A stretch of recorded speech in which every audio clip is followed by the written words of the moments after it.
Eigentlich haben Regionalzeitungen die beste Chance, weil sie einen USP haben, nämlich regionale Berichterstattung, was überregionale Medien in der Form nicht haben, weil sie sich in einem viel größeren Konkurrenzumfeld bewegen. Journalismus ist dann erfolgreich, wenn er die Leute emotional berührt, wenn er ihnen einen Mehrwert bietet, wenn er ihnen Überraschungen bietet, wenn er sie unterhält und wenn er sie einfach aufklärt, was passiert in der Welt. Und das gilt fürs Regionale wie fürs Überregionale. Digitaler Qualitätsjournalismus im regionalen Umfeld hat zwei Dimensionen. Die erste Dimension ist die Nutzerdimension. Wer kommt da? Was will der? Wie können wir den bedienen? Mit welchem Endgerät kommt der zu uns? Also das heißt kanalspezifisch produzieren, egal wo ein Nutzer unsere Seite ansteuert oder unsere Angebote ansteuert, sei es eine App, sei es ein Internetauftritt, sei es Facebook. Wir müssen den so ansprechen, dass unsere Inhalte dort funktionieren. Und wir müssen, wenn wir von uns als Content-Produzenten ausgehen, wir müssen wieder lernen, Geschichten zu erzählen. Wir müssen wieder viel mehr ins Storytelling reinkommen. Wir müssen überlegen, wie bebildern wir das, wie erzählen wir sowas visuell. Gibt es eine andere Möglichkeit als Text, um die Geschichte zu erzählen? Müssen wir da 3000 Zeichen dazu schreiben und ein Foto beistellen oder können wir das irgendwie anders machen, interaktiv gestalten, als Video gestalten?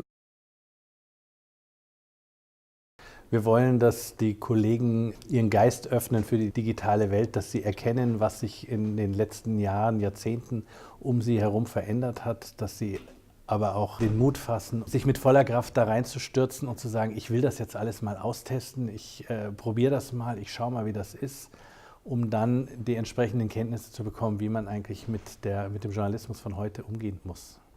Welche Skills braucht ein Redakteur heutzutage? Ich glaube, wir dürfen immer unterscheiden zwischen, das ist der Online-Redakteur und das ist der Printkollege. Wir versuchen, medienneutral zu arbeiten, wir versuchen, integriert zu arbeiten. Uns ist es im Endeffekt völlig egal, für welchen Kanal wir Inhalte herstellen und wo die dann publiziert werden. Und deswegen sollte jeder Redakteur ein Grundverständnis davon haben, wie funktionieren soziale Medien, wie funktioniert Aufmerksamkeit im Netz, wie müssen wir möglicherweise Überschriften gestalten, wie müssen wir Teaser gestalten, wie müssen wir Cliffhanger bauen, wie müssen wir jeden Tag bei jedem Artikel aufs Neue dem Nutzer ein Versprechen machen.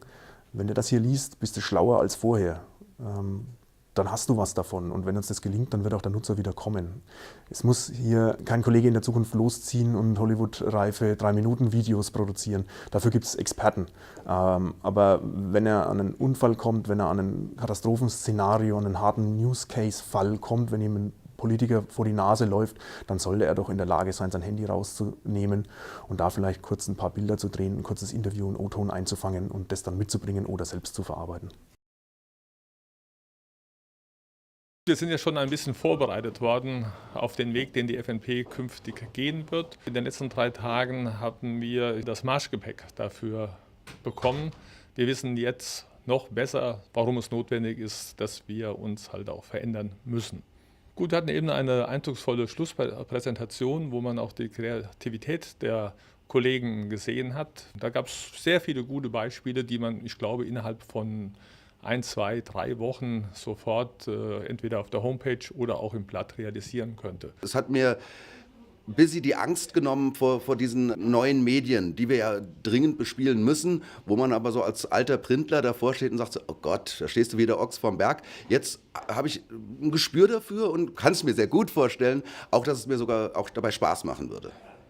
Ja, die Diskussionen haben sich verändert. Es ist weniger angstbewehrt, die Diskussion mit den Kollegen, und ich merke das auch in den Fragerunden, die wir im Seminar dann selber haben, dass sie sich jetzt eigentlich sehr viel offener mit der Zukunft auseinandersetzen und verstehen, dass dieser Wandel unbedingt notwendig ist, um eine Zeitung wie die Frankfurter Neue Presse auf Dauer zu erhalten.